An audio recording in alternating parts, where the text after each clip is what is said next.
Good evening and welcome to the May 19, 2025 regular meeting of the Mayor and City Council. First item on our agenda this evening is the Pledge of Allegiance, and I'd like to invite Kate San Gregorio to lead us in the pledge. If everyone could please rise. I pledge allegiance to the flag of the United States of America and to the republic for which it stands, one nation, under God, indivisible, with liberty and justice for all. Thank you, Kate. Next on our agenda is reflection, and I'd like to call for a moment of silence, please.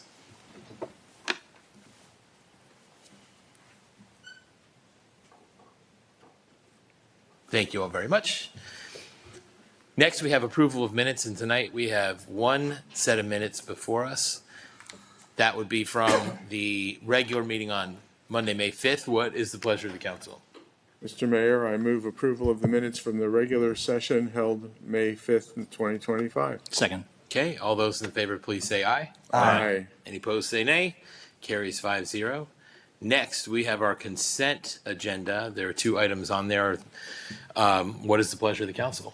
So, Mr. Mayor, there's one item on the consent agenda. I'm not going to move it off the consent agenda, but just want to raise an issue that Councilmember Hernandez actually initiated. We've been discussing regarding planting of native plants within the city. And so through correspondence that he had and I had been included on with Nancy regarding the plantings that would be going into the consent agenda number one, that we would insist on native plantings. And so with that assurance, I'd have nothing left to discuss. So I'll move the consent agenda. Second. Okay, all those in favor, please say aye. Aye. Any opposed, say nay. Okay, carries 5-0. Thank you very much. Next, we have appointments, and tonight we have one appointment and one reappointment. What is the pleasure of the council? Mayor, I move the appointment of Lucas Glacier from Business Community to a 3-year term to the Economic and Business Development Committee, and the reappointment of Alicia Torlado Crumla. Alyssa. To the Educational Enrichment Committee for a 2-year term. She's from Woodland Hills. Second. Okay, all those in favor, please say aye. Aye. Aye.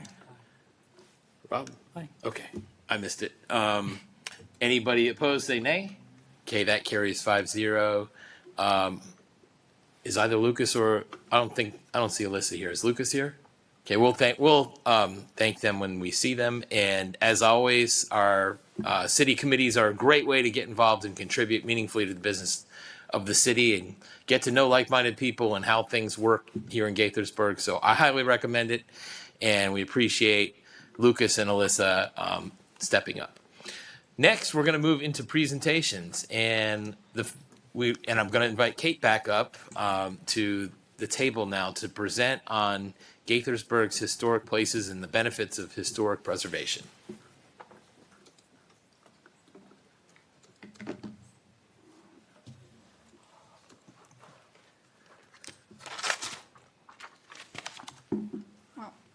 Good evening, Mayor and City Council. Good evening and welcome. Okay.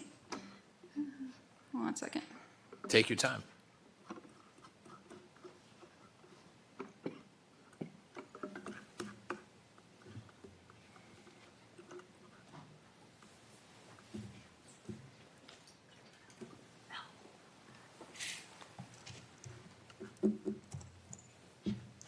There it goes. There we Sorry go. about that. All right. Well, May is Historic Preservation Month. I wanted to take this opportunity to talk about historic preservation in the city and some of its benefits. I'm Kate San Gregorio. I am the Historic Preservation Planner. My role is to ensure the protection of the city's historic resources. I provide guidance to residents as well as work on other preservation-related projects. I also act as the staff liaison to the Historic District Commission. The Historic District Commission, or HDC, is charged with safeguarding the heritage of the city by preserving sites, structures, and districts that reflect elements of cultural, social, economic, political, archaeological, or architectural history. The Commission is also charged with strengthening the local economy and promoting the preservation and appreciation of these sites, structures, and districts for the education and welfare of Gaithersburg residents.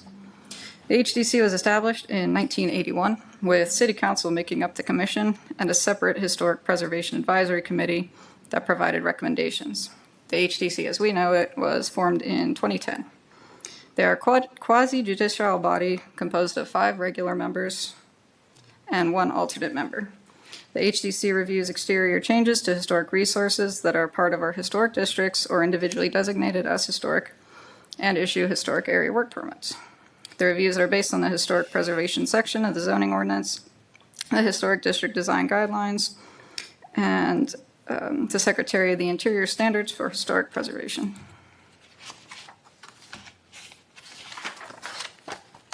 We have 2 historic districts, the Brooks, Russell, and Walker Historic District and the Chestnut Meme District, as well as 12 individually designated sites, as shown here on this map. And the first of the historic districts is Brooks, Russell, and Walker. This district reflects Gaithersburg's initial optimism after 1873 to become a booming railroad suburb of Washington, D.C., and an agricultural supply center and railhead.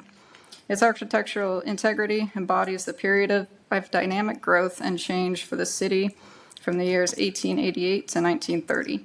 In more recent years, as economic changes and new buildings have again transformed Gaithersburg, this historic district serves as a reminder of the city's origins, presenting virtually the same appearance for nearly 100 years, while the surrounding areas have changed radically. And next is the Chestnut Meme District.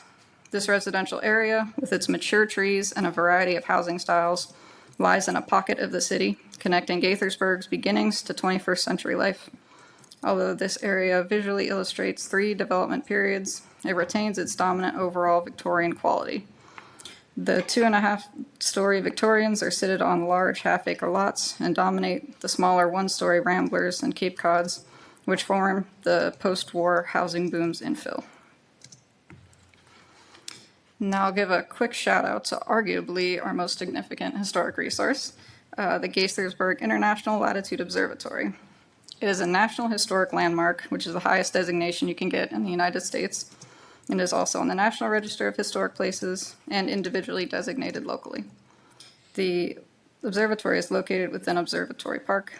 It was built in 1899. There are 5 other observatories built around the world in Ohio, California, Italy, Japan, and Russia. They determine the Earth's wobble by measuring the stars. Economic constraints closed the observatory from 1915 to 1932, and it ceased operation in 1982 when computers rendered it obsolete. The observatory is currently used as a site to host skywatching programs, keeping that connection to its history. Historic preservation provides numerous benefits to the city, and I'll be going over some of those. Starting with the financial side, with the Montgomery County Historic Preservation Tax Credits, which historic property owners have the opportunity to apply for. This is a 25% credit for qualifying exterior work that totals at least $1,000. Work must be maintenance or approved by the HDC. Some examples are painting, in-kind replacements like roofs, adding gutters, and masonry repointing. A postcard is sent out every year to property owners to remind them of this opportunity. These are the stats for the past 3 years. We get an average of 6 applications. So far, 5 have come through. There are other historic tax credits and incentives at the state and federal level, but the Montgomery County credit is the most utilized and easily accessible. Another benefit is protection. Our preservation ordinance and guidelines were established to help protect historic resources from being lost or losing their historic integrity while allowing appropriate changes. Historic buildings are still a living part of our community, and the nature of buildings is to change. 31 Walker Avenue is shown here in the Brooks, Russell, and Walker district. Around 2012, it was in very bad condition and on the verge of being demolished, but ended up being restored.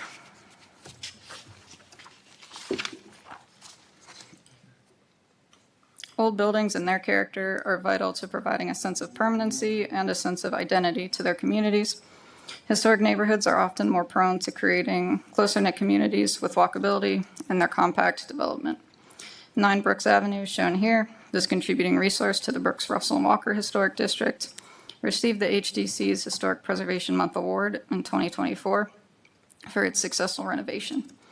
The building was constructed around 1900, and renovations including altering portions of the building that were not original, like the front and side porches, and adding an ADA ramp.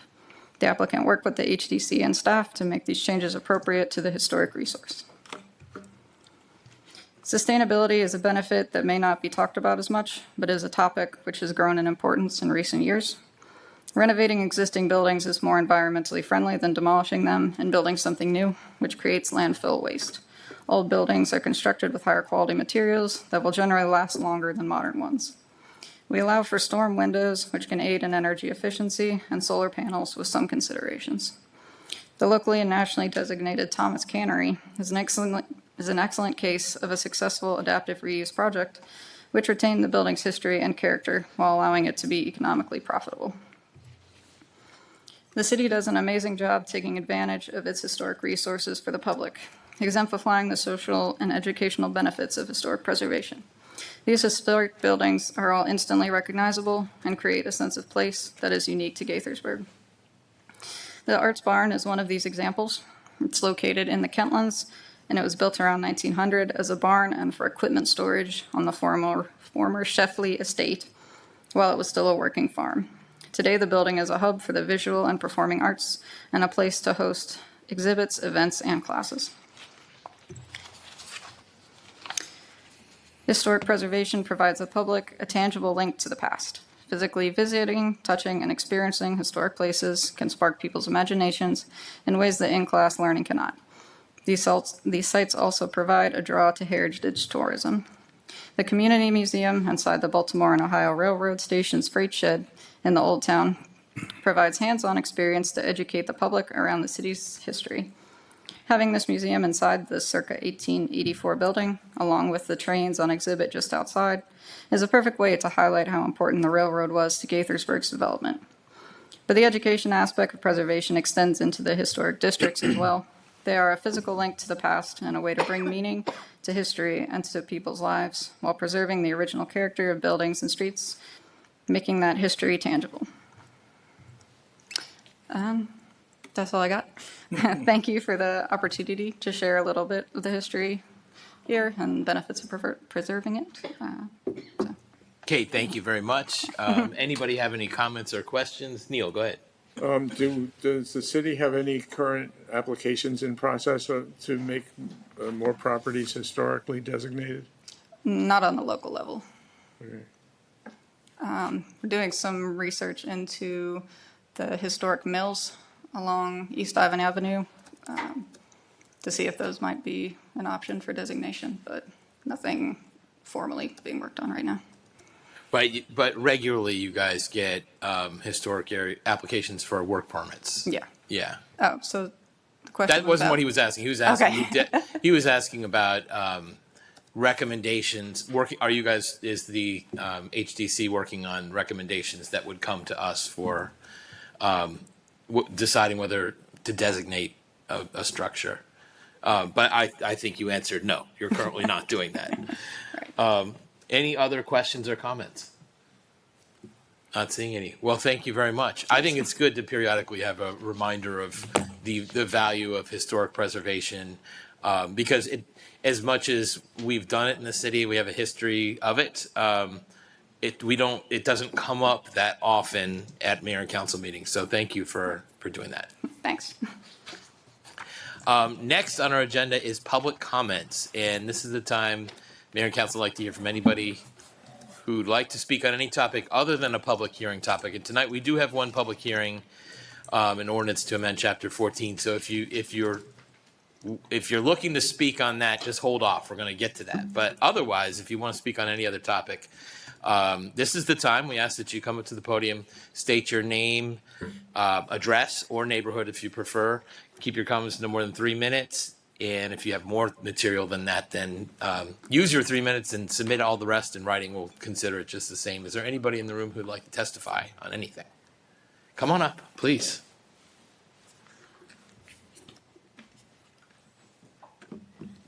Hi. Good evening, everyone. Carrie Horton. I'm at the Villa Ridge neighborhood, and I have concerns about overcrowding and the steps to take to look or proceed about overcrowding. I'm looking at, when I Google, I see numerous regulations of, is it 100 square feet? Is it 4 people in this amount? I'm looking for a little more direction. My HOA seems to not care much about this issue. We have a lot of overcrowding in our complex. And the next steps is, I don't know, really looking at what the laws are and maybe how I can go about proceeding. Great. Is that all you have? I think that's all I have. Okay. So thank you for bringing it to our attention that the office, and you're welcome to email me or anybody else up here to connect you or connect with Neighborhood Services. That is the code enforcement office that would help enforce this, and they'll talk to you about what the law says and help you out. All right. Neighborhood Services. Neighborhood Services. Yeah. Thank you. Thank you. I will say it's kind of a tricky law to enforce, but Sebastian or whoever from Neighborhood Services that speaks with you will explain why, but we certainly want to help. Well, thank you. I'll start there. Thank you. Do we have anyone else who'd like to testify this evening? Okay, let me just check on our Zoom audience. If there's anybody on Zoom who'd like to testify, just use the raise hand function and I'll call on you. And I see one hand go up. Tech team, if you could bring up David Mullins, that would be great. And David, you know the rules. I will unmute yourself and go right ahead. I do, thanks. Good evening, David Mullins, Gateway Apartments. I was interested. I saw there's an annexation on the related agreement on the agenda, and I'm just interested in those. And so, looking forward to that discussion later. I don't know if there's any room for questions. I know that it doesn't seem like there's a public comment or anything, but if there's room for questions, if you can't answer a question about it for some reason, okay, no problem. But I was curious about this because and again, I'm looking forward to the discussion because it looks interesting that there was I tried to follow the zoning law changes and the retool, and it looks like that kind of just changed the situation for the person at the CarMax property. And so I was just curious, when I noticed in this agreement that on packet page 107, the city agrees to waive any and all fees like rezoning fees associated with the processing of a zoning map amendment. And so it looked like that was, possible revenue that's not happening here. And it made me curious about whether that's like a consistent thing that happens after a retool. And if so, if that's normal or if that's like a case by case thing here. And if so, what kind of factors go into that? Again, if you can't answer for some reason, fine, but that was just made me curious. So I thought I'd throw it out there since it's coming up. Thanks, y'all. Thank you, David. When it comes up, we'll pose that question and see what we get. Thank you. Anybody else on Zoom want to testify? Just use the raise hand function. Not seeing any such hands go up. Okay, then we're going to move into our public hearing, and let me just see who we're having lead us. Okay, Willie Delgado, Lieutenant Delgado. Welcome.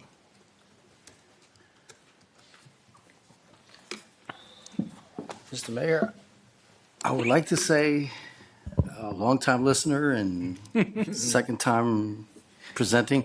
I can't get my PowerPoint up. Take your time.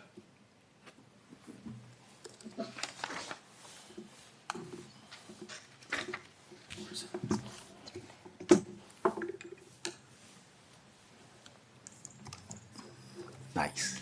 I'm just grateful I'm not last today. I don't know that this meeting's going to go that long. Okay. So staff wants to, for clarification purposes, we recommend a amendment to the language to Chapter 14.6E. In addition, we'd like to stay consistent with the state of Maryland and Montgomery County enforcement practices, so we also recommend an addition for plug-in vehicles or electric vehicle ordinance. We also want to recommend some fines based on signs already out in the community.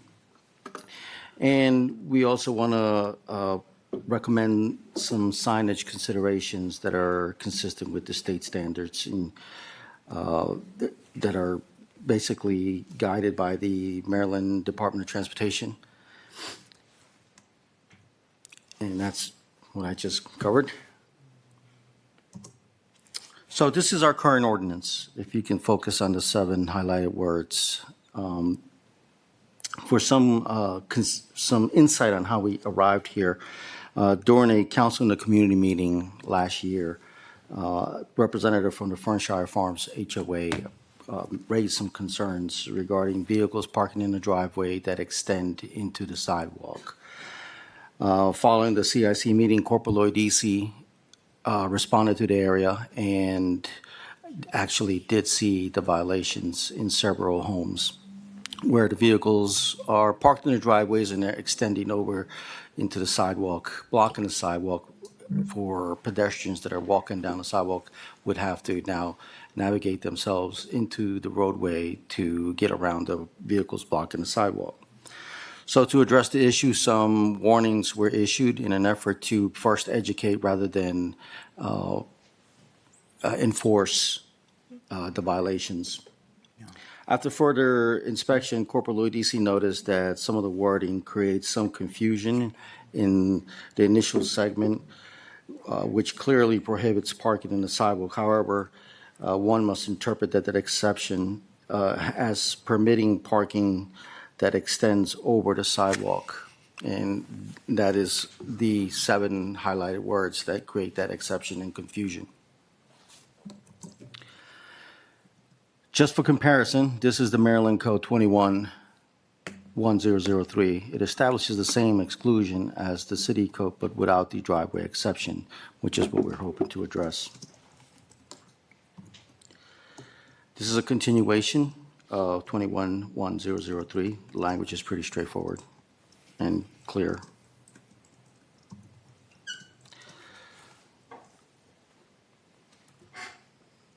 So this is, again, the Montgomery County Code 3120A2, which also reflects the same intent as the Maryland Code. And this is the proposed language that we are recommending. And this language was consulted with the city attorney. For clarity's sake, moving the 7 highlighted words, and we're not really getting rid of the 7 highlighted words, we're just moving them up to the beginning of the ordinance to eliminate that confusion that once, if you read it in the middle, it creates a confusion to the ordinance with the exception. So we recommend this be the language that we change to. Moving on. So with a tremendous growth of electric vehicle ownership in recent years, there's also an increased struggle to find parking spaces for owners that own electric vehicles. For instance, an electric vehicle owner would pull up to a parking space designed for their vehicle and find that there's a gas-powered vehicle in its place, and therefore they're not able to park. As a result, in 2022, the Maryland General Assembly passed Senate Bill 146 aimed at reserving parking spaces for charging electric vehicles. This legislation was codified as Maryland Code 21-1003.2 and went into effect October 2022. So the staff's recommendation to make an addition to Chapter 14 is twofold. First, due to the increase of electric vehicles in all communities, for example, in the state of Maryland alone, there were 64,000 electric vehicles registered in 2023. So as you can imagine, that number has increased by now. Secondly, the city, much like other private locations, already has electric vehicle charging stations and the signage that goes with those already up and operational.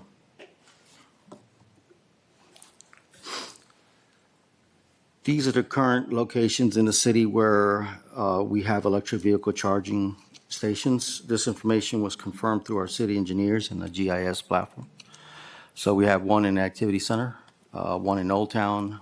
Benjamin Gaither has one. We have two in 16 South Summit and one in the outbuilding at 16 South Summit, which is not, doesn't have citizen access. Through a license agreement with the city, Pepco owns and operates 12 electric vehicle charging stations, which are located at City Hall with 2 ports, Morris Park, Rabbit Road has 4, and Lakelands Park has 4.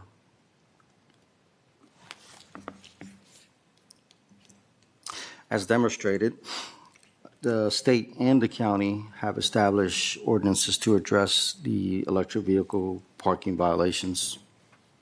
Just for your comparison, so you know, Maryland Code 21-1003.2 it has the language that is pretty clear and not confusing. Montgomery County's 3126B also pretty straightforward, and again, that's just for comparison.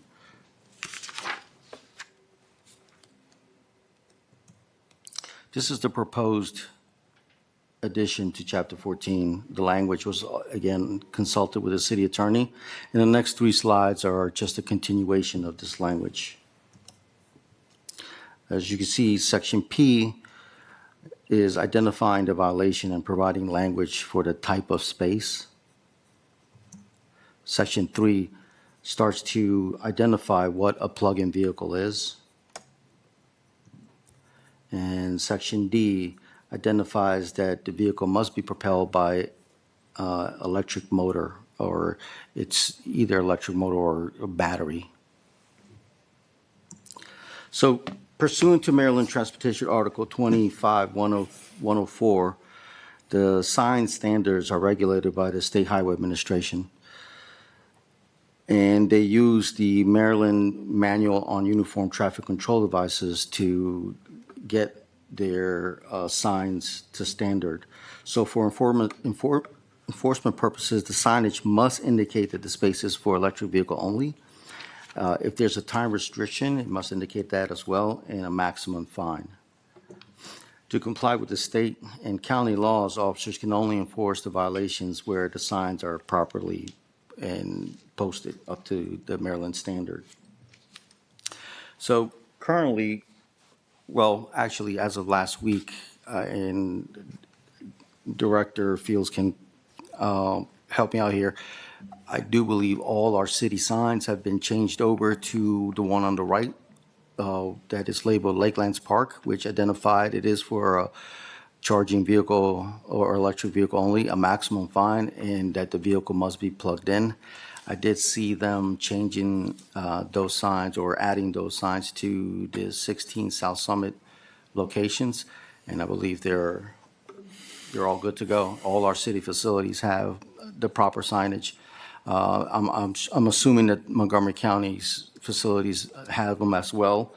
This would only play in a situation where a private sector with like the giant parking lot or other parking lots that are privately owned but with the public's use have signs that are similar to the one that's pointed out with the City Hall label, where there is no maximum $100 fine or that the vehicle must be plugged in.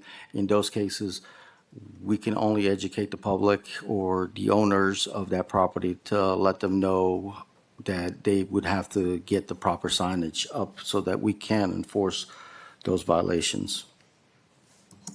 So in closing, the 3 goals we're trying to do is trying to get across here is to get the language amended to 14.6E.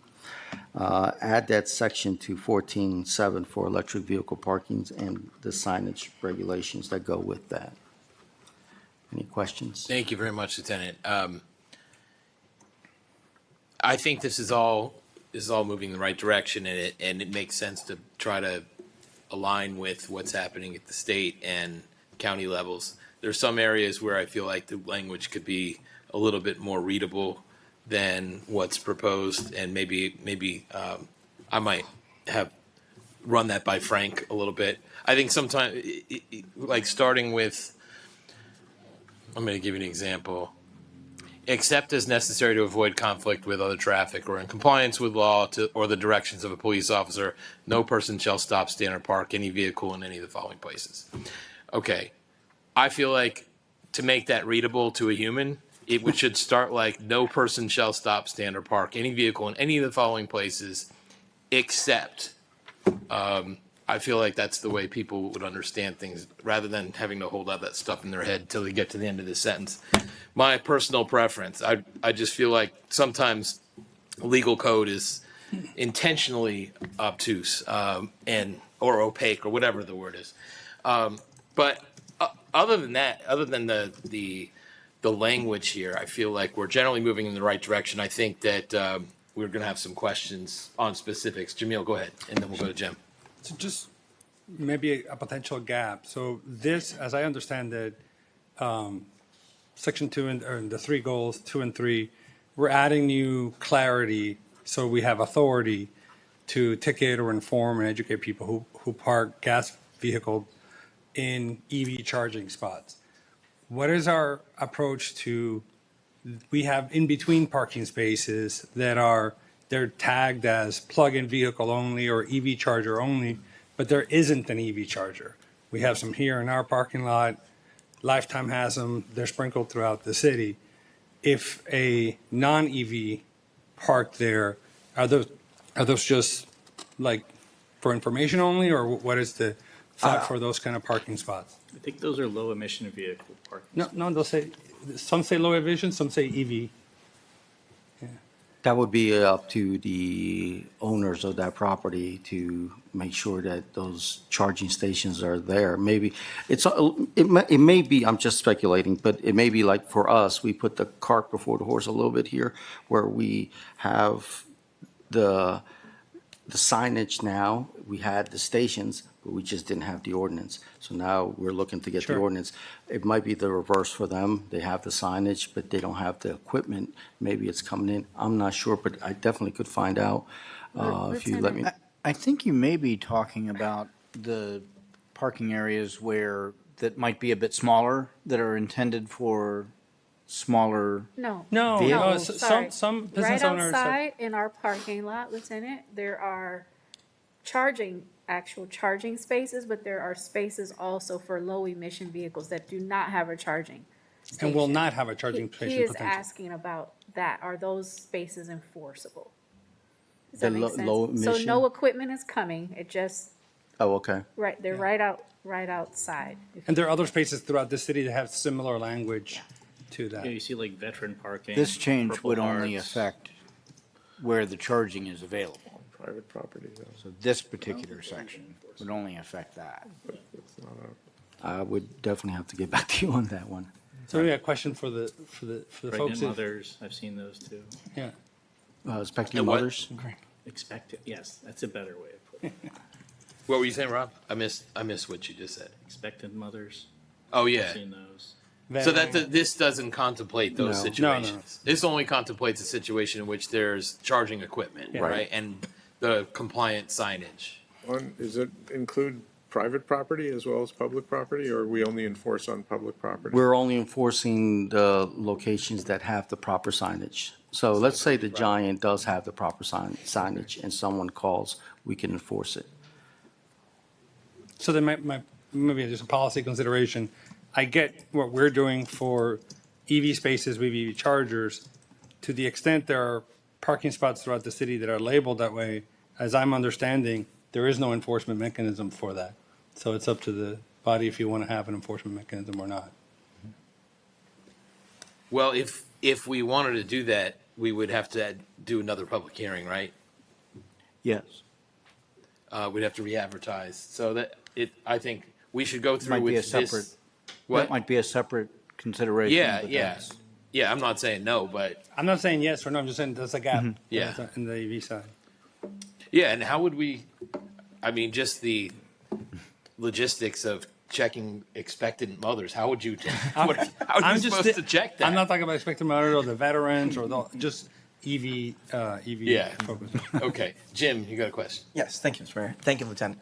And this may be a frank question, but it's in vein of what the mayor was asking as well, because I keep reading page 80 and I go back to page 76, and I don't know if it accomplishes what we're trying to do here by moving it. I believe the goal is to say that you can cross a sidewalk and not park on it.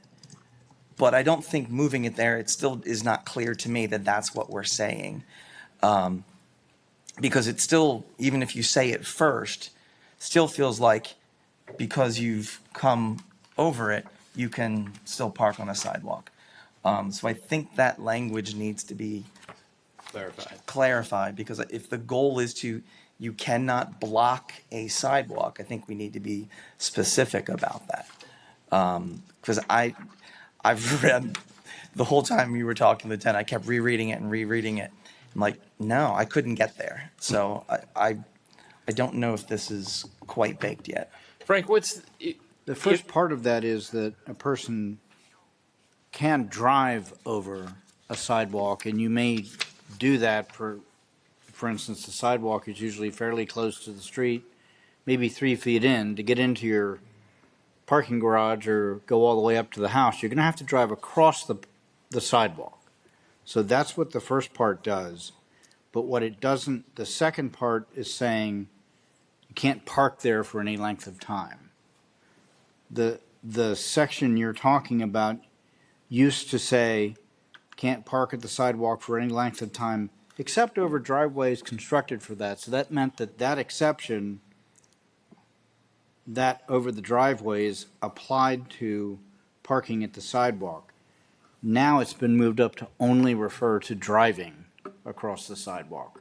You can drive across it because otherwise you're taking away the driveway, but you can't park there. Not where the sidewalk is, because you'd be blocking the sidewalk. I was just gonna say, I get that. That all seems reasonable. I think that's where we want to go. I think I agree with Jim that there's probably a better way to word this, a clearer way to word this. But if we were to change the wording before we can work with the wording a bit if the police are willing. I think we can work on that and clarify, and that wouldn't necessarily require a new public hearing. Yeah, because we're not changing the meaning. It's simply Exactly. looking at this specific wording, perhaps simply to add a clarification. That always helps to say, this is what this means. Yeah, that would work for me too. Could have it in the opaque legal language, and then we have a clear human If we language need to. description next to it. Whatever it is. Plain English is great. Yeah. Yeah, and I think the point that needs to be made clear is separating driving and parking. Like, you can drive across the sidewalk for the purpose of parking in a driveway, but you may not park on the sidewalk, I think is what we're trying to get down to. I think sometimes when you're looking at the language, you're looking at somewhat of a difficult section to begin with in the wording, and then you try to fix that, and it may just be a little bit of rewording of the whole Right. thing would help with that clarity. Yeah, I mean, maybe it needs to be two completely different sections about driving and parking. You know, you make. Well, like we're as not a going to do it. subsection. We're Yeah, not going to rewrite yeah. it from here. But we should. I think we I should. think we can wordsmith that. That's perfect. Rob. Question, for the EV charging, is it active charging, or just so long as you're plugged in, you can park there? So if I've got an EV, I plugged it in, I want to park there overnight, take up that entire space for 24 hours. It's just, the law reads it must be plugged in. I imagine if it's plugged in, it's charging. Doesn't have to be. Is that No. the state law, or is Yes. that? Okay, Yes. does the state law allow for active charging as I guess this may be a Frank question. Is there a way to know? Can you, like, from the outside, can you know if it's actively charging? I think what we've seen, Mr. Mayor, in, like, for example, the garages in Annapolis where we've parked, is that in addition to that, Plugged in is the requirement. there's a timing, like, no, you can't park longer than 2 hours, for example. Right. That then assumes that you've gotten your charge and you've got to move on. But in fairness, it varies because that presumes a level 2 or level 3 Right. charger. If it's a trickler charge, so there's like a lot of variation. you can tell, usually the car can emit something or the reader, but I got a feeling they probably wrote it that Well, way. the meter's running on the thing, right? 'Cause Yeah, these some are of them commercial. are some of them are dark. They're just apps, so it can be challenging to discern from a police officer. There may not be an obvious sign that it is charging. I just don't want that jerk sitting there for 48 hours. But we do. I mean, I think there's another provision of how long you can leave a car in one spot without moving it. Generally, Right. that covers. It's 48 hours. Usually the solution to that problem is they charge you not only for the charge, A but waiting they fee. charge you for waiting. So if you're there for 48 hours, you probably have a $300 bill for sitting there parked. Do we know whether the chargers that are mentioned are those type that would give you essentially a waiting fee? A jerk sitting in the parking space fee, doing nothing? No, I'm not aware of which type of charges there are, but I could find out for you. Yeah, this doesn't contemplate that. No, my preference would be to have a requirement that you have to be actively charging in the space to be able to permit it if you're an EV. If you're not actively charging, then you're a regular car being a jerk taking up the space. You should be ticketed. Well, I mean, the intent is good, but that's really hard to Yeah, how enforce. do you enforce that? The other, like, so On for everywhere. example, If you look at other codes, that's the way it's written. for example, let me ask you, Rob, like, let's say you're 95% charged, you go to Giant, you plug your car in, you take a long time shopping for groceries. In the first 10 minutes of shopping for groceries, you're now fully charged, but you're not done shopping. Like, should you be ticketed? Yeah, I mean, I think it's the same thing like our officers, the code for riding your bike on sidewalk says you have to have a wheel of a certain size. They're not standing next to the tires with a ruler saying, "Oh, you are over, I'm ticketing you." Our officers are good at their job. I know, and they're not harassing people. I'm just saying, if we take a look at other codes around the country, it has an active charging requirement. It must be for a reason. I would prefer that.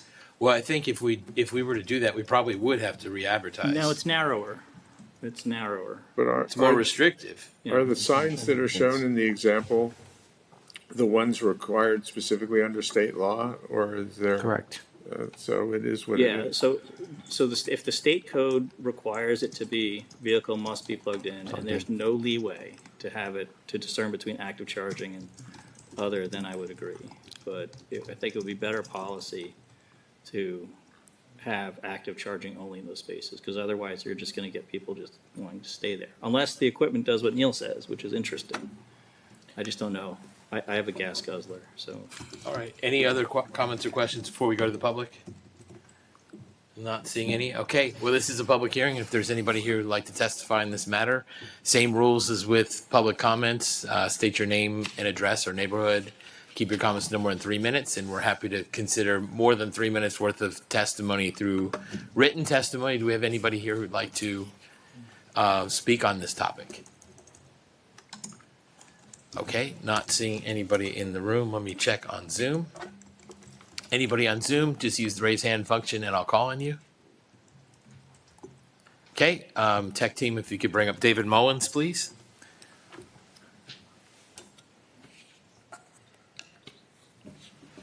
David, go right ahead. Okay, hello again. I'll probably have to say it again. David Mullins, Gateway Apartments. I'm sorry, y'all. I didn't actually intend to comment in this part, but I just really enjoyed the discourse around understanding the way the law is written, the idea of having a plain text and a supplement.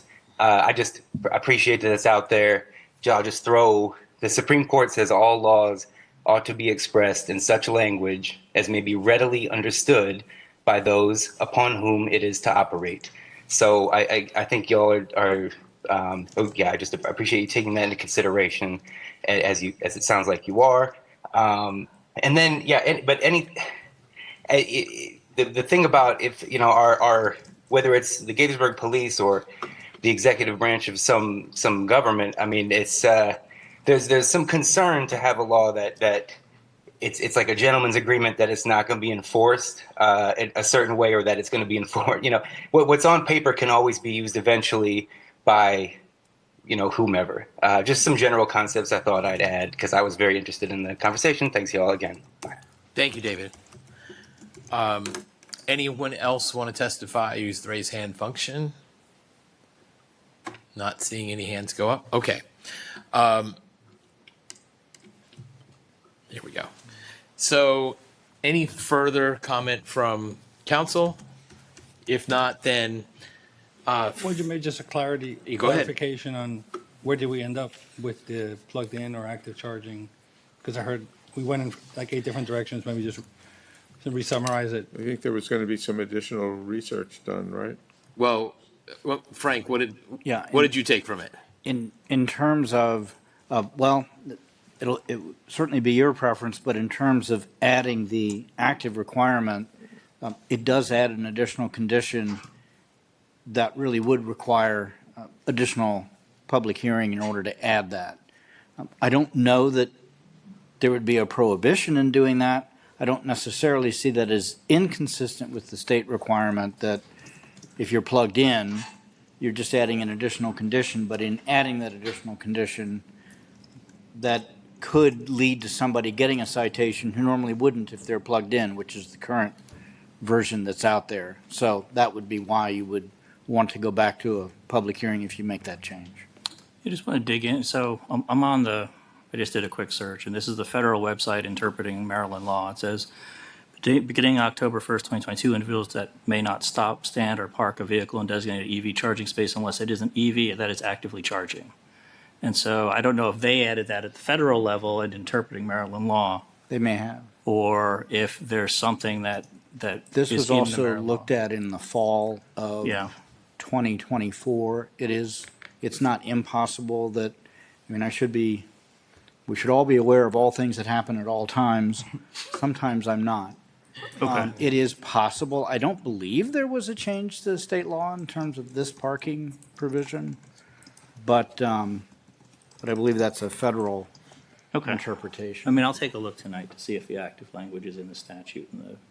But I don't believe whether the state law has changed or not, I don't believe it has.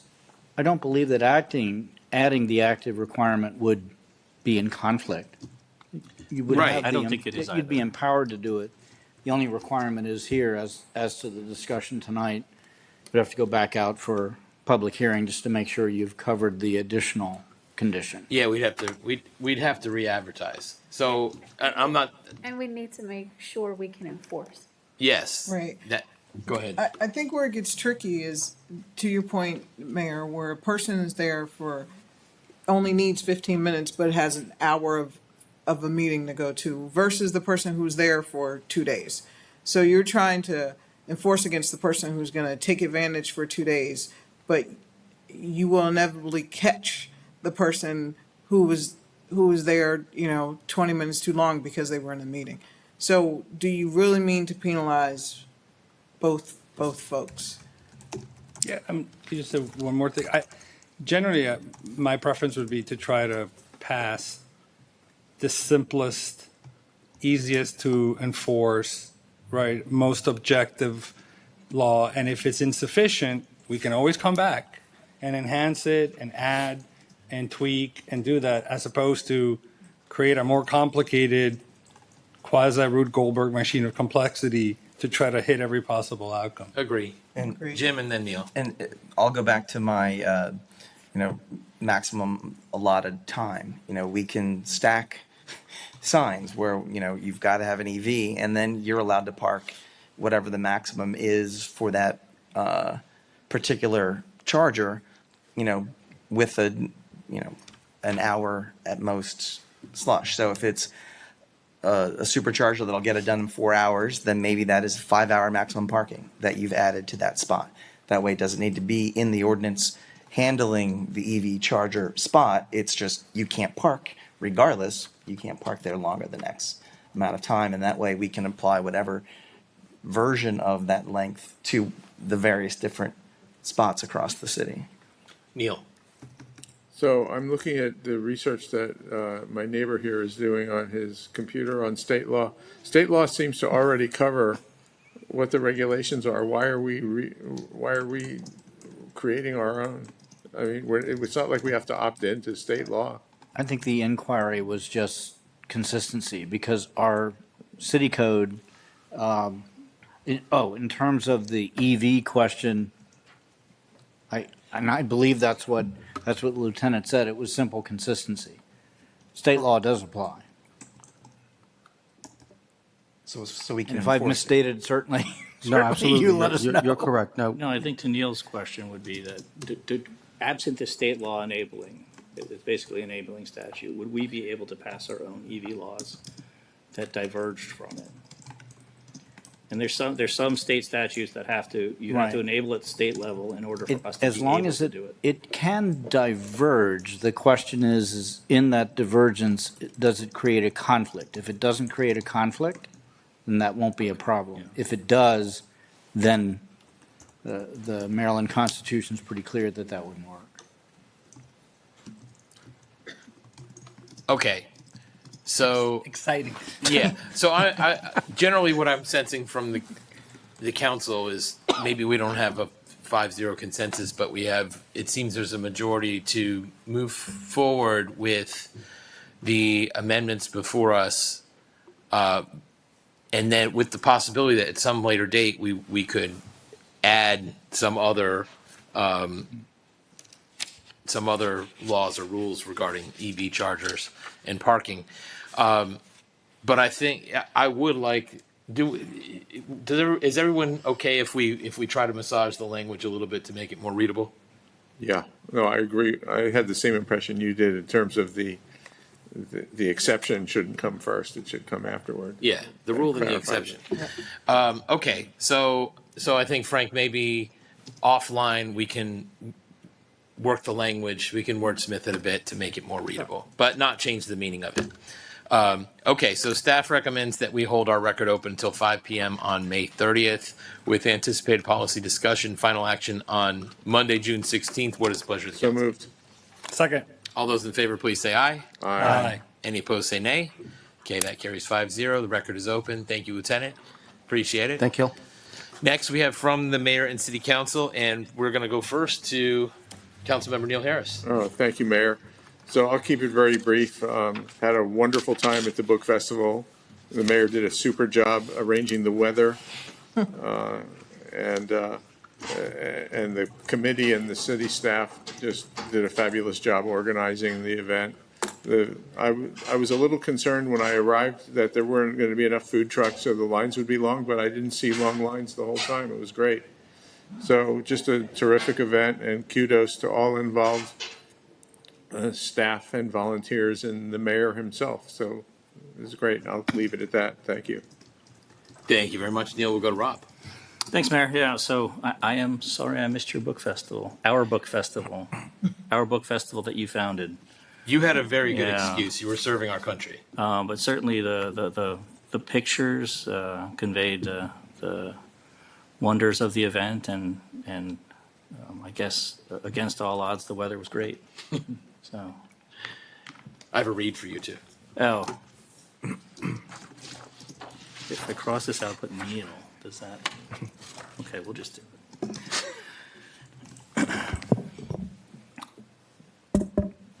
2025 election announcement. Gaithersburg residents will cast their ballots for mayor and 2 council members on Tuesday, November 4th, 2025. Candidate packets were released on Thursday, May 8th, 2025. Packets can be picked up at City Hall by appointment only or requested electronically by contacting City Clerk Leah Jones at cityelections@gaithersburgmd.gov. The candidate filing deadline is Thursday, August 21st, 2025 at 5 p.m. Mandatory candidate training sessions will be held in person on Thursday, May 29th, virtually on Tuesday, August 5th. Candidates must attend one of the 2 sessions. Registration is required. To register for a training session, contact the city clerk at 240-805-1084. For complete election information, please visit www.gaithersburgmd.gov/elections. Thank you very much, Rob. We will go to Lisa. Thank you, Mr. Mayor. I will also extend kudos to volunteers on the GBF, the Gaithersburg Book Festival, to the staff. It was an amazing, amazing day. Also, congratulations to Montgomery County NAACP for their 50th year anniversary, and that is it. Excellent. Thank you. We'll go to Jim. Thank you, Mr. Mayor. I will add my kudos as well. It was a beautiful day. The weather held out. It was a nice change of pace to have a just perfect day for that. So congrats to everybody, and I hope you had a great time, as I know I did. I also managed to attend Bike to Work Day in Old Town, managed to get over there in the end of the day. I wasn't able to actually take my bike to work because I had to set up my open house signs, and a little difficult to carry those on the bike, but I wanted to make sure that I made it over to the Old Town Park Plaza. And I got a text from a constituent, Mr. Kennedy, who got a notice about a Montgomery County Department of Transportation meeting tomorrow at Gaithersburg Middle School between 6:30 and 8:30 about the Maryland 355 Flash BRT. They're having a public meeting. Their presentation will start at 7 o'clock. Mr. Kennedy lives close enough that he would be able to take BRT, and I assume a number of members of the public may have gotten this notice as well. But since I got the question, I want to make sure that I shared it with you all. So if you can attend tomorrow night at Gaithersburg Middle School. That is all. Thank you, Mr. Mayor. Thank you, Jim. We'll go to Jamil. Excellent, Mr. Mayor. I'll take everything that was said, and double it. All right. All right. Well, this is a meeting where I have to go a little bit long on thanks for the book festival. Look, everyone who's been in front of me for the last 3 months has heard me talk about authors and books and the book festival. And you might think that there's nobody who has a better handle on who was coming to the book festival, what the programming was, than me, because I'm the sort of the loudest voice and the one who's like grabbing everybody by the lapels and saying, "Come to the festival." But I want to give it to our staff. Our staff, as much as I talk about it, I got to give it to our staff. And I'm going to give you an example.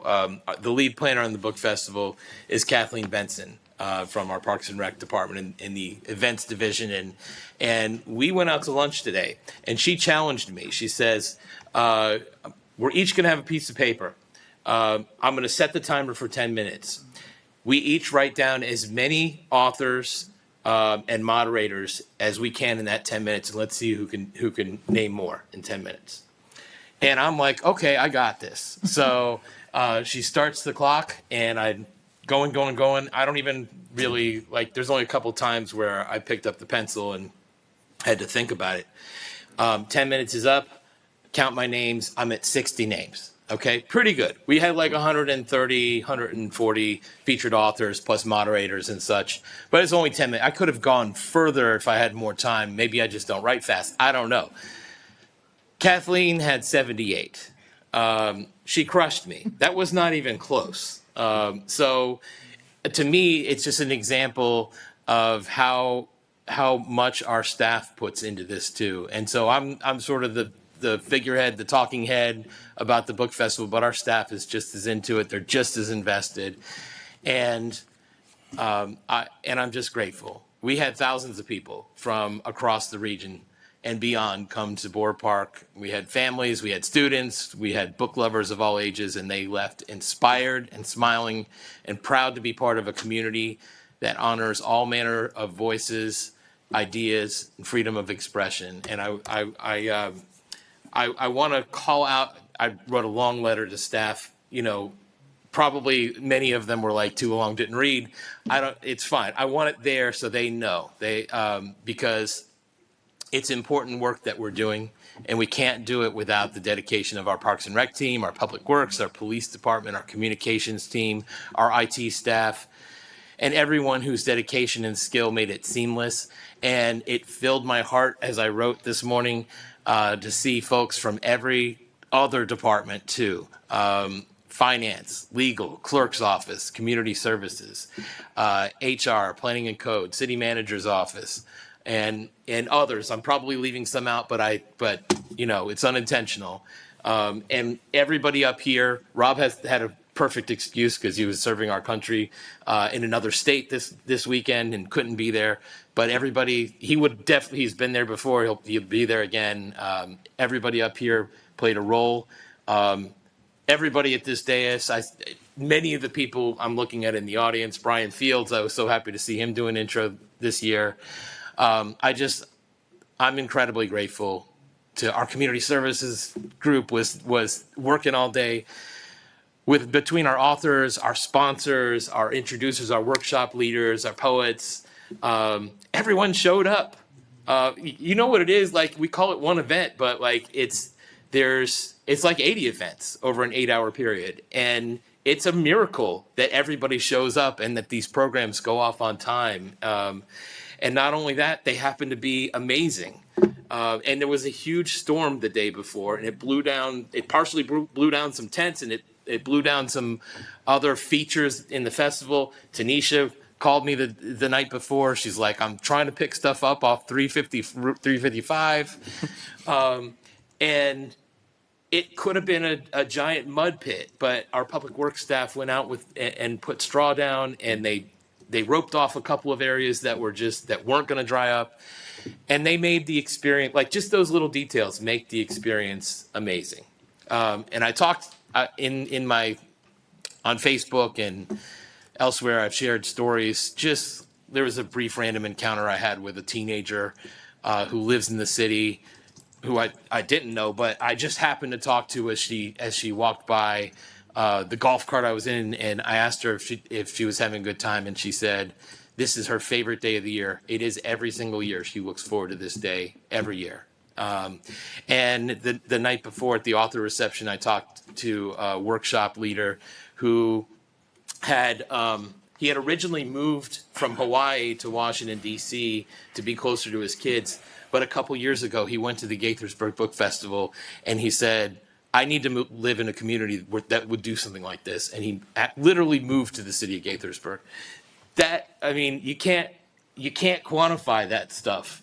But it's amazing. What we're doing is an amazing thing, and I'm so grateful I love everybody, okay? If you're hearing me, I love you.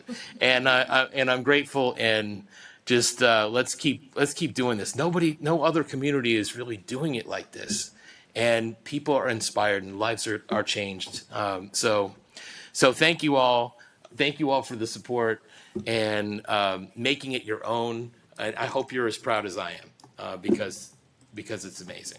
So with that, I'll leave it there, and I will talk about upcoming sessions. We will not have a work session on May 27th because it's Memorial Day. The next regular meeting of the Mayor and Council will be on Monday, June 2nd. At 7:30 p.m. and you can participate in person or over Zoom just like you can tonight. And with that, I'm going to go from the city manager. Thank you, Mayor Ashman. I want to spend some time bragging on our staff as well. The book festival was an amazing event, and we know that there's a lot that goes into that, especially effort from our staff. A special member of our staff and our Gaithersburg family was not able to be there with us this year. We actually, since our last regular council meeting, experienced the tragic passing of Jonathan Burgess, who was a beloved Public Works staff member, would have been working that event. We had the next best thing, which was his mom. Even through her grief, she volunteered at the book festival for her third year in a row. I believe she was inside of Cares Matters, supporting authors there. And this was her third year, and she was very excited to come again and wanted to do so, to be with the guys, to be with the team, Jonathan's team, and to honor his memory. So we want to thank her for her service to us, and especially Jonathan and his service to the city. I had the opportunity to introduce and slightly roast David Aldridge, though he pushed back on me hard because of his book, The Top 100 Basketball, and LeBron James's, spoiler alert, number 2 in his lineup, which I take issue with, significant issue. He says he doesn't argue with me, but I'm wrong. So that was the end of that debate. LeBron's still playing and Michael Jordan is not. So at some point, I expect there to be a revision. Number 1 wasn't Julius Erving? No. What's up with that? Well, He's not the best. That's what's up with it. Actually, Aldridge is right. It is Jordan, but Okay. You- Now, You can make an argument for We can- more we fun. can talk Let's just about talk it. about that for the rest of this we'll meeting. talk about this later. More bragging on staff. You mentioned several departments that were out in full support for the book festival. We also had the opportunity to recognize, usually during council meetings, our quarterly employee and team of the year. And we got to recognize of the quarter. So we were able to recognize the winners for the full year. And that included Geraldine from our Community Services Division. And then, of course, no question about it, the tornado response team, which was a mostly public works operation. So kudos to those employees for their well-deserved recognition. And it always brings me great joy when we're able to put on full display the amazing dedication, professionalism, and service of our staff. So thank you. Thank you, Tanisha, and thank you for bringing up Jonathan Burgess. I should have done it, and I'm glad that you did.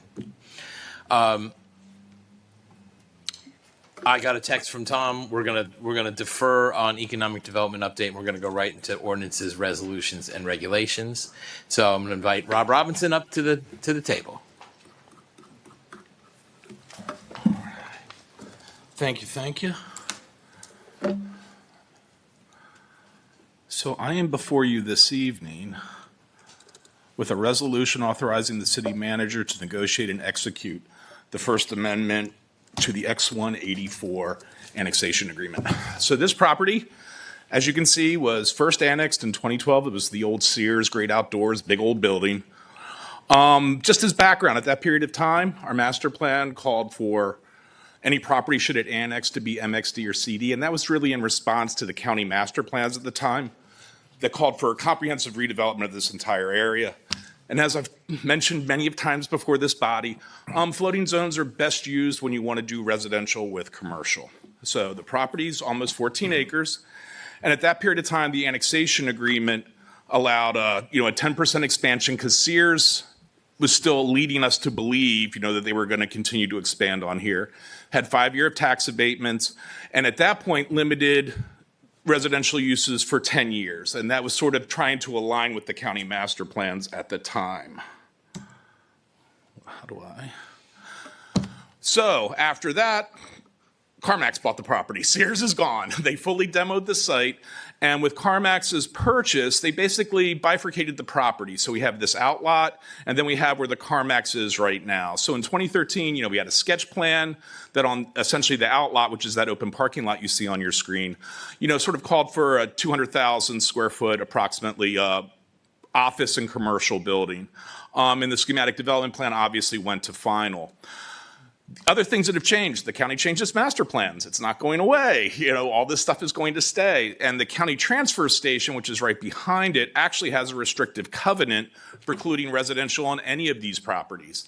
And in fact, at times has voiced to the applicant and the applicant's counsel that they might even be interested in expanding onto the outlot. The other thing that occurred was we had this thing called retool that you guys may be aware of. With this zoning change, with the zoning ordinance, we created 2 legal nonconformities in MXD zone, CarMax and Carvana. And essentially that's because one of the main tenets and findings of MXD zone is reduced reliance upon single occupancy vehicles. So even at that period of time during work sessions, we had discussed with council that we didn't feel that automotive dealerships were appropriate for the MXD zone. Fine for the CD, fine for other ones, just not with MXD. So we have, once again, we've created this legal nonconformity. So going from there, the applicant had approached the city about rezoning to CD to, potentially get out from underneath this legal nonconformity. Well, planning, economic development, sat down with the applicant and we said, you're never going to do residential, so why go CD? Why not go C2, general commercial? All the existing building on there conforms to the zone. It makes more sense. It goes from a floating zone, which everybody is aware has a lot of process, to a cleaner process because it would be Euclidean. And everybody sort of agreed C2 is sort of the way to go. So with this annexation agreement, while you can't rezone under an annexation agreement, you can establish sort of the justification. So it's sort of saying, yeah, in hindsight now with the changes that have occurred, or more appropriately, the non-changes that have occurred, which in and of itself is a change, C2 is most appropriate. The other tenets of this annexation agreement would be, it would vest the essentially the final approved plans under the C2. Let's not make people reapprove, what they've already gotten approval for when it meets all the requirements of the zone. It would convert the outlot sketch plan into a concept plan under C2. And right now, as the council's aware, every year they've been coming in with a temporary use permit to park on that outlot. Let's buy CarMax time to figure out what they want to do. So essentially what it would do is they extend the temporary use permit on the outlot for 5 additional years. So they wouldn't have to come in year after year after year. So as I showed on the screen, it remains and possibly grow by making the automotive sales center a permitted use. It does away with the legal nonconformity. It really expands redevelopment opportunities for the outlot by reducing process and increasing marketability. The C2 has so much flexibility. There's no office. We know residential is not going to come in there. And also with the 5-year with the temporary use, it allows CarMax to take its time to make plans for its outlot. Mr. Mullins did ask the question. The fee for rezoning would be $2,200. So they had requested, hey, can you waive that fee? $2,200. We were like, yeah, that's not that big a deal. We created the legal nonconformity, so it's not a huge hit to the coffers. In short, both planning and economic development staff support the proposed amendment and its terms and recommend the council vote for the resolution. Just be aware, should the council authorize this resolution, you will see this summer the rezoning application come back before you. Okay, got it. So thank you for the presentation, Rob. To David's question, the rationale is that we created the legal nonconformity, so we think it's only sort of morally right to waive the fee. How does that interact with retool? Well, I think David was making the case. He was asking, how does retool give us that leeway to waive those fees? Like how? Well, so 2 separate things. So retool is a zoning ordinance. The fee schedule is something else that's adopted by council and has been discussed with legal. And, council has the ability to waive fees. They're the only body. And again, this would be through a contract. Again, the typical fee for rezoning to a Euclidean zone, which C2 would be, is $2,200. It's not like if you're going to CD where you start getting into the tens of thousands. Right. Okay. I'm not arguing against it. I'm just trying to get the question answered. Yeah. Neil. So basically what this seems like is you're just trying to, it's almost housekeeping, right? We're just trying to get the zone right for what is already existing. There's nothing going to change in terms of the use. Yes, we are trying to better respond to the world of today, much as like the justification for retool. Again, Right, at the which time. Retool also did. Yeah. Yeah. Okay. Jim. Thank you, Mr. Mayor. I think this is a great solution. I mean, when we were looking at, having to do these extensions year after year, it seemed, ungamely.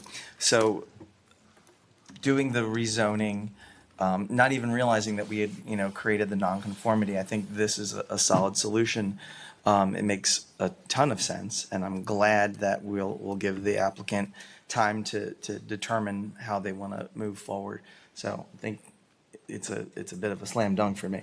You want to move the resolution? Unless anybody has anything. Just a curiosity question. So in the presentation, there's reference for potential, the county has expressed potential interest, for part of the property. Does the eventual zoning change hinder, help, or what kind of impacts would it have on their ability? For the transfer, it would have no impacts because, again, it's a public use, which is basically allowed in all the zones. Okay. Now, transfer station isn't like City Hall as a public use. It sort of has some negative externalities, but yes, it would be allowed So under the it's code. neutral for whatever change. Okay. I move the Resolution. Second. Okay. All those in favor, please say aye. Aye. Any opposed, say nay. Carries 5-0. Thank you. Thank you. Okay. So next, Renee Nicolosi and Mary Armbruster. We are going to talk about our contracts with nonprofit agencies. Oh, we just got Mary. Sorry, guys. And I don't have a It's not just Renee's- Mary. Well, Renee's sending Mary into the fray. Okay, I see how this works. Wait, you're coming without a PowerPoint? I'm sorry, there's no. Oh, my No, don't be goodness. sorry. All right, everyone be Unless nice. you want like just Excel spreadsheets in front of you, because that's all I get to look at all day long. Is Excel. Okay. Okay, so today I am here today for the resolution of Mayor and City Council authorizing the city manager to enter into contracts with nonprofit agencies for services provided through the City of Gaithersburg Community Services Grants Program. So our grants program has been in place for a little over 20 years now, serving residents across a variety of programs. This year, we did a big look at the program and how we could improve and align with best practices to enhance efficiency, accountability, and program impacts. Several updates were made, including identifying priority needs, modernizing the application and review process, creating clear funding guidance, refining contract practices, streamlining contract oversight, strengthening accountability and support, and enhancing financial oversight. These changes to our grants program reflect an ongoing commitment to transparency, equitable service delivery, and program impact. These improvements not only strengthen the foundation of the program for a more data-driven, outcome-oriented, and sustainable grant-making model that will continue to evolve with the needs of the community. Up next is the Ed Boer Parent Resource Center at Gaithersburg Elementary School. Mid last year, the service provider who was there for a little over 20 years decided to step back from their community programs. And so we took a deep dive into this program and really what programs were beneficial to the community and Gaithersburg parents. The PRC provides critical support in areas of need to parents of children that attend Gaithersburg schools. Services help clients pursue educational goals, increase skills, and access resources by providing classes and information about available social services. To align this funding opportunity with tangible program goals that meet community needs, staff issued a notice of funding opportunity.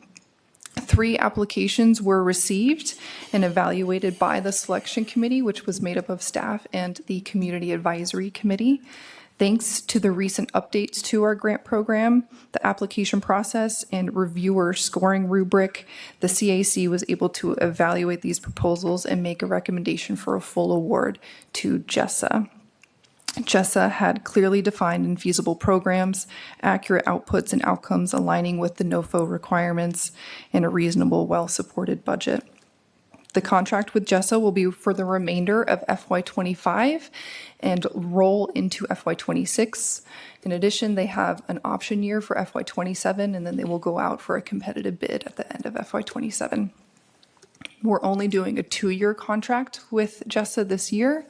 And then when it goes for the open bid in FY27, it will align with the contract that the city has with MCPS, which will be for a 5-year contract. For our Youth Education and Enrichment Grant Program, we will be meeting with the Educational Enrichment Committee on May 29th to evaluate 16 grant proposals that were submitted. Funding recommendations will focus on programs that offer services in academic development, social emotional development, physical health and wellness, economic self-sufficiency, community engagement, and addressing disparities. The EEC is committed to supporting high-impact, outcomes-focused programs that address the greatest needs of Gaithersburg youth. For our community service grants program, our contracts are set to renew for a 2nd year based off of adequate quality assurance reviews, timing and valid submissions of required reports, including requested participant addresses, available budget, and the city's determining that the program offered is still a priority. The amount of $986,859 is recommended for the FY26 Community Service Grants Program to fund these social service programs. And these are in the areas of services for seniors seniors and individuals with disabilities, health and mental health, housing preservation and stabilization, vocational services, food and nutrition programs, mental health support for youth, youth education and enrichment programs, and of course the Ed Boer Parent Resource Center. In FY26, 5 community service grant awards are at the allocation threshold that require mayor and city council resolution. One is for housing preservation services. Our lead organization on this contract is Housing Initiative Partnership for $214,200. vocational coaching with our lead Interfaith Works at $148,575. Health and mental health services overseen by mobile medical care, and that's for $105,158. And then our friends over at Chinese Culture and Community Services Center overseeing services for seniors and individuals with disabilities is at $117,200. And then the Edinburgh Parent Resource Center, which was just awarded to Jessa for $125,000. Thank you very much. Questions, comments? Maybe just a clarification on the, oh, It was with the right, on the vocational coaching, can you just It's a lightly seal. that's the right time. On the vocational coaching, can you just touch slightly what what the specifics that it covers? Sure. We have 3 organizations who are on our vocational contract. Our lead organization is Interfaith Works, as well as Career Catchers and Spanish Catholic Charities. Interfaith Works sees our English-speaking clients. Career Catchers sees our English-speaking clients, but in addition to that, they provide additional trainings to not only the public, but as well as our 3 contracted partners, and then Spanish Catholic Charity sees English as second language partners, or English as second language clients. So these are mostly language programs when we say vocational? Vocational, they offer job training, resume building, they'll do mock interviews, they put out different trainings on tech classes, or Interfaith Works has a program where you can actually receive a daily stipend to get your early childhood education certificate. So different programs that they run, just like that. Thank you. Any other questions or comments? He took mine, so. Okay. I don't have a vote on it. In this form of government, as I'm reminded all the time, true. I do not have a vote. But I do want to note for the benefit of the public that in my day job, I do have a contract with Manna Food Center. So if I did have a vote here, I would have recused myself. And I have, if you've noticed, I have not made a value judgment about this contract. I will say, other than food and nutrition, it looks great, and I will reserve judgment on the rest, but leave it up to the council. But I just want to put that out there. Mr. Mayor, if I could, I'll add this, and so that this has been a long tradition of giving for the city, taking programs under its wing that it doesn't need to. This is stuff that predated my time on the council, so it's likely you did have a vote in setting up this kind of structure. And so great work here. And it's always a pleasure to see, how we're supporting our. And just so the public is aware, City Council doesn't necessarily have, we want you to put money into food programs. Our Community Services Division, we've been actively setting goals to conduct ongoing research on community needs and assessments. We just did one for our youth program where we sent out a needs assessment survey to all of our 22 10% city schools, asking for specific needs in specific areas. We had main categories with subcategories. And so we're also looking at different needs assessments that are released by the county, different needs assessments that are released by other municipalities.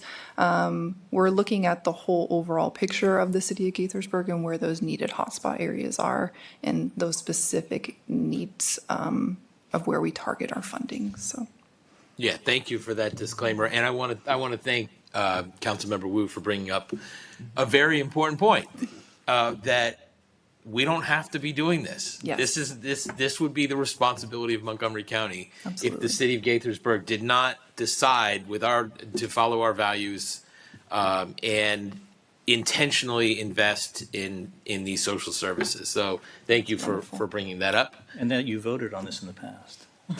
In the past, I have, but maybe I didn't have a contract at that time. That's right. I've always been straightforward about that. Okay, Neil. I'd like to move the resolution. Second. Thank you. Okay, do we have a second? You have a second. Okay, all those in favor, please say aye. Aye. Any opposed, say nay. Okay, carries 5-0. thank you so much. Thank you.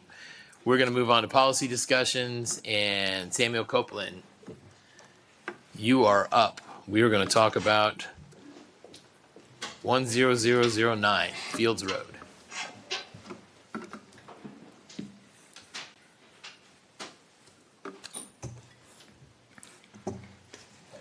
All right, good evening, Mayor and Council members.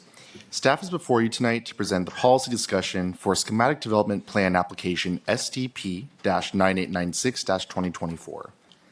The staff presentation this evening will focus on the public hearing discussion, the applicant's responses to those comments, and a recap of the proposal. The subject properties shown on the monitor are MXD zone sites that are generally bounded by Fields Road to the south, Sam Ike Highway to the north and west, and Washingtonian Boulevard to the north and the east. The applicant submitted the SDP to construct a 5,106 square foot car wash at 10009 Fields Road. The plans also include the removal of an existing car wash building and site improvements at 10003 Fields Road. These two slides remain unchanged from the joint public hearing. The building is still proposed to be 28 feet tall and provide pre-finished metal panels, fiber cement panels, glass, and a stone veneer water table. And here's the other slide showing the site elevations. A joint public hearing for this application was held on March 17th, 2025. During the hearing, there were comments raised about master plan compliance, other feasible uses on the property, pedestrian connections, and traffic circulation. There were no members from the public providing testimony during the course of the public hearing. The Planning Commission reviewed the SDP at their April 16th, 2025 regular meeting and recommended approval with 2 conditions of approval. The Planning Commission held its record open until 5 p.m. on April 9th, 2025. And, the Mayor and City Council held its record open until 5 p.m. on April 9th, 2025. While the Mayor and City Council's record was open, staff received 2 outside comments from the public, which are exhibits number 59 and 71 in the record. There are currently 71 exhibits in the record. The applicant submitted a response letter to questions raised during the public hearing, which is exhibit number 50 in the record. The plans remain largely unchanged from the joint public hearing, and the applicant submitted revised plans to address minor staff comments. During the hearing, there was discussion about whether the plan was in compliance with the 1997 master plan, which reads in part, "This designation will allow a use that is consistent with a mixed-use commercial development such as office, restaurants, and highway convenience services." The applicant provided a response to how the use is in compliance with the master plan in both exhibits number 50 and exhibit number 60. These exhibits highlight how the car wash is an allowed commercial use and also suggest that the car wash is most likely a highway convenience use, even though neither the applicant nor staff can find a definition for highway convenience uses. So during the public hearing, staff initially held the opinion that the proposed SDP application was not in conformance with the master plan. At the time, staff believed that the plan would expand a car wash use associated with the existing gas station and that the 2 properties would consist entirely of automotive uses. However, after conducting a more thorough evaluation, which included the review of past permits and site visits, staff has reconsidered its position. Even with the conversion of a restaurant to a car wash, there remains a mix of uses between the 2 sites because the existing laundromat and restaurant at 10003 Fields Road are proposed to remain. Therefore, staff's of the opinion that the 2 properties are in conformance with the 1997 master plan's recommendation. There was discussion about other uses proposed on this site. The applicant stated in a response letter that a bank, drive-through restaurant, and other restaurant expressed interest in the site. However, it would not be economically feasible for the prospective tenants. A CoStar report showed that demand for office remains low and that the market does not currently support new retail building construction.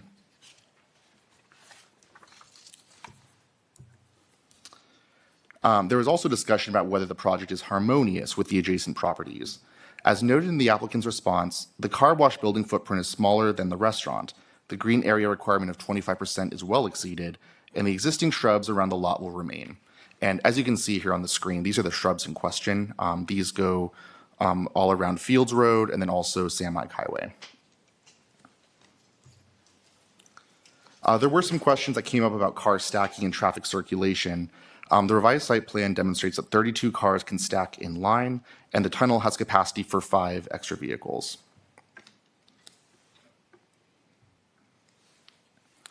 There were some questions about closing off the left turn from Fields Road into the site, so you can see that here in the green arrow. and adding a new right turn from the off-ramp onto the property with the red arrow in this general vicinity. The applicant has decided to not make any suggested changes. They are concerned that closing the left turn only from Fields Road onto the site is not economically viable for the existing tenants, and they're concerned that a right turn from the off-ramp onto the site would require major redevelopment of 10003 Fields Road to make it feasible. So the left turn is shown here with the green arrow turning on from Fields Road into the site, and then the red would be from the site, which would impact this site up here. Exhibit number 51 includes a link to traffic videos showing how the applicant does not believe the current left turn from Fields Road into the site is a problem. There's also a question about possible pedestrian path from Washingtonian Boulevard to Fields Road.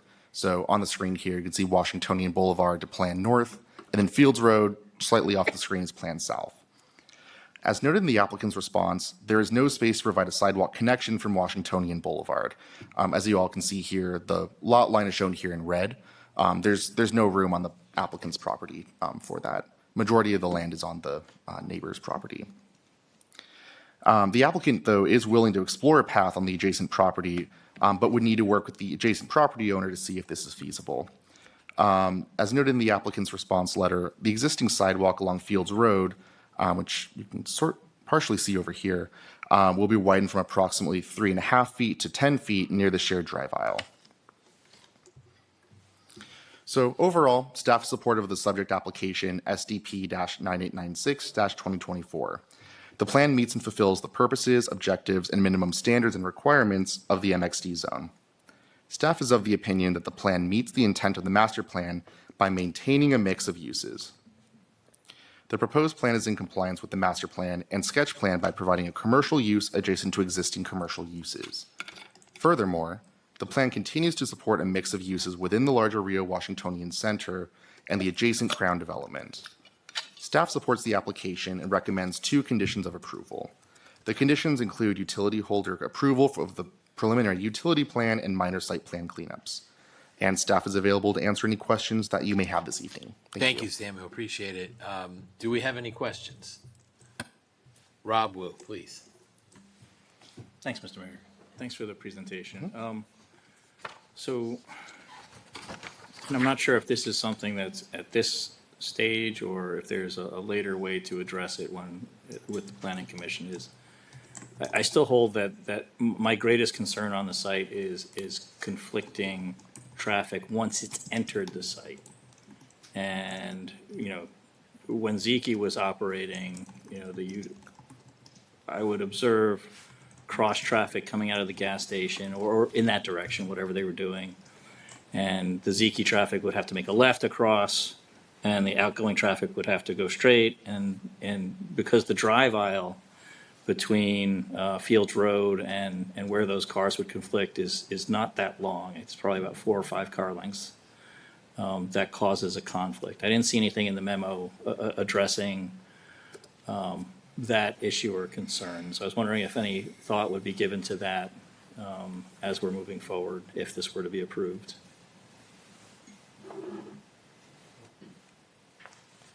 So we'll have Doug from DPW be able to assist with this one.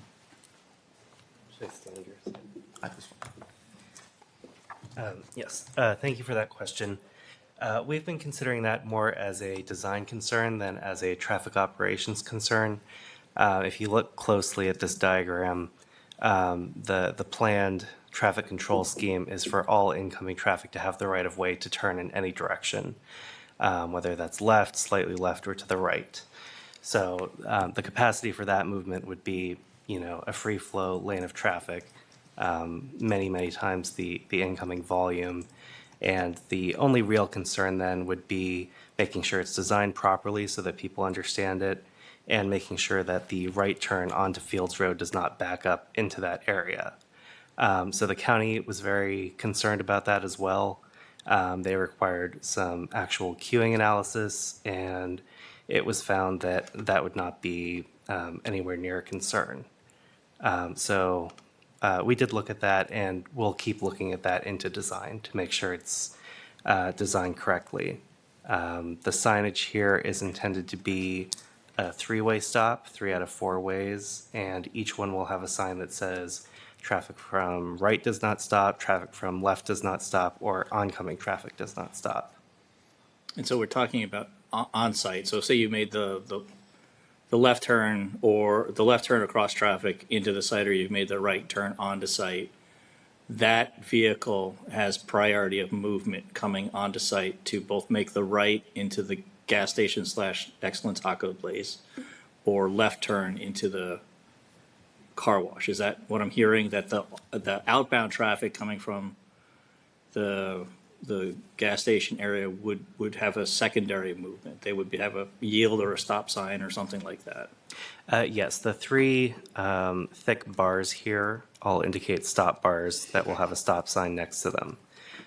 So all of that traffic will have to yield to any vehicle coming into the site, regardless of which way it's going. Okay, thank you. Any other? Yeah, go ahead, Lisa. Oh, thank you. I had the same concerns that Councilmember Wu just mentioned. And I still have those concerns. But I will also say, before this packet arrived before me, I was not excited about this site at all. But thank you for the job that you've done of settling some of those concerns, most of those concerns, and the fears. I'm still going to watch to see the harmony of this site at this location. The language that talks about the foliage that'll go up and the things for beautification and aesthetics around that site seem to be attractive and will make it more harmonious. So I'm excited to see that come to fruition. So I've become more agreeable to this since this packet than before. So thank you for that work. Thanks, Lisa. Jim. Thank you, Mayor. Thank you, Samuel, and Doug, good to see you. I said during the sketch plan that I thought this was a good spot for this, good way to use a completely underutilized space. I did bring up the concerns that I had about that left turn. I really appreciate the applicant exploring the additional ways to access the site. I understand the challenges. Obviously, I'm disappointed that those aren't there, but I do appreciate doing the due diligence on that. I did watch the videos, and based on the 2023 status, there's definitely gaps. Obviously, more people are going back to work now in 2025. We have the new Crown High School that's going to be opening. So what the future state is going to look like, that those concerns still linger, not enough for me to reject the application. But I do think we're going to need to keep an eye on that intersection and consider things. I don't know if we need to do a condition now about some sort of traffic control at that intersection, whether it's a sign that says "Do not block intersection," or even a light that is only a left turn light and blocking people going westbound. Those may be things that are needed in the future. At least for right now, I think we'll be okay. But as Councilmember Henderson said, it is still a concern, and I think we definitely should watch that.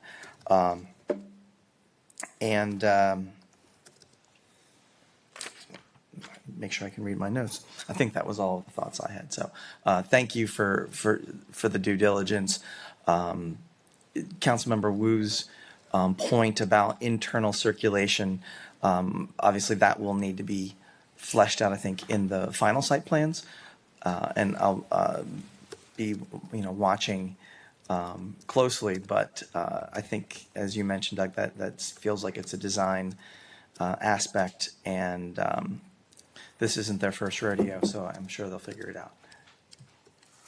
Jamil? Just 2 clarifications. SDP under retool, so this is subject to the 10-year expiration provisions.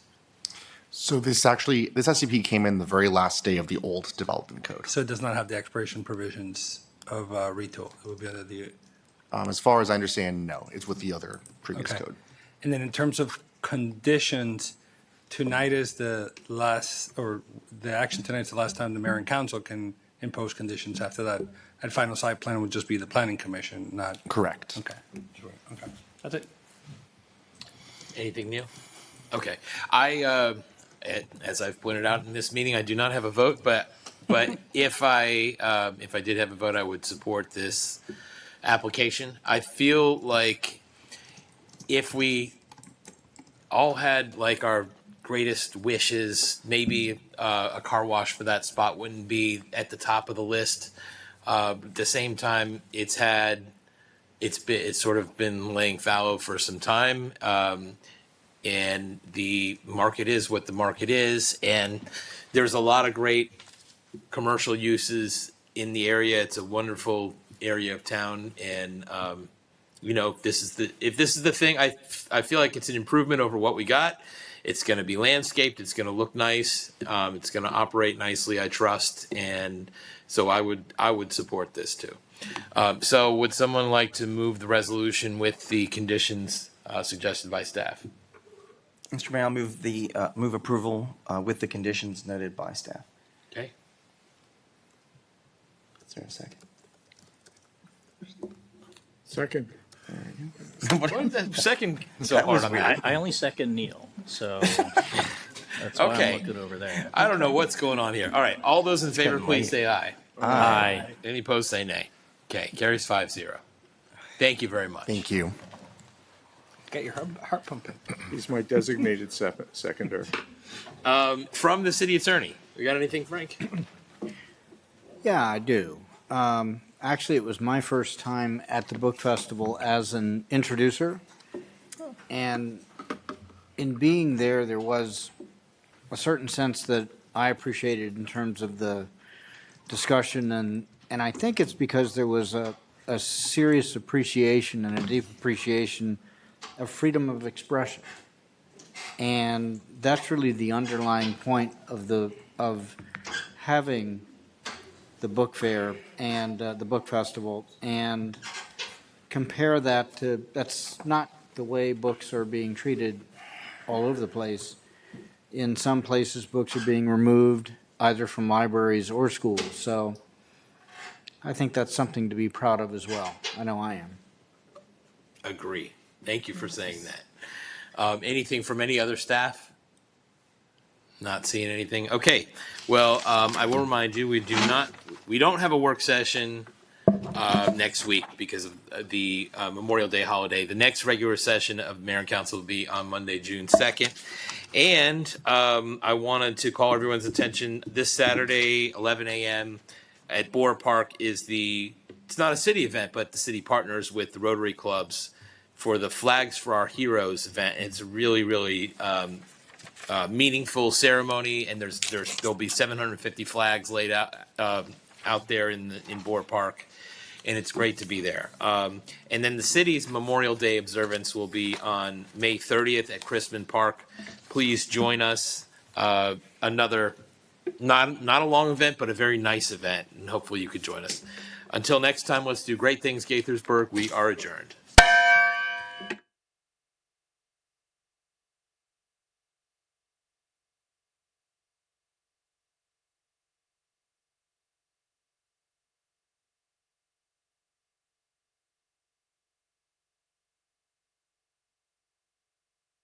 Recording stopped.